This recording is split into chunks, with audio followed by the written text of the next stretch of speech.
వేసవి వేడిపై దాడి చల్లటిది refreshing stock తో హాయి. కాళేశ్వరం అవినీతి ప్రాజెక్ట్ అన్న తమ వాదనలో ఎలాంటి మార్పు లేదన్నారు కేంద్ర మంత్రి బండి సంజయ్. కాంగ్రెస్ బీఆర్ఎస్ ఒక్కటి కావడంతోనే ఈ కేసులో అడుగులు ముందుకు పడ్డం లేదని విమర్శించారు.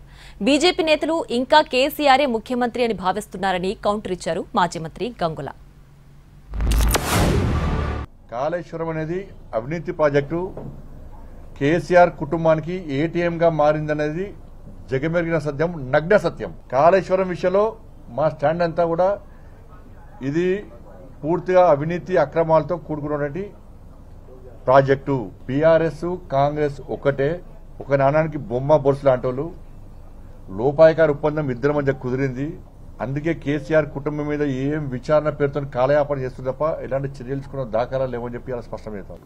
బండి సంజయ్ ఒక కేంద్ర మంత్రి అయి ఉండి మరి అతనికి కేంద్రం నుంచి సమాచారం సక్క లేకనా, లేకుంటే తనకు అవగాహన సక్క లేకనా, ఒక తప్పుడు ఆరోపణతో ప్రజలకు తప్పుడు సంకేతం పంపే ప్రయత్నం చేస్తున్నారు. కాబట్టి మరి ఇక్కడ రేవంత్ రెడ్డి ప్రభుత్వం నడుతుంటే ఎవరిని కాపాడుతందుకోసము ఈ బండి సంజయ్ ఇలా మాట్లాడుతున్నారు. దాంతోపాటు ఈ బీజేపీ నాయకులందరంగా ఎవరిని కాపాడుతున్నారు.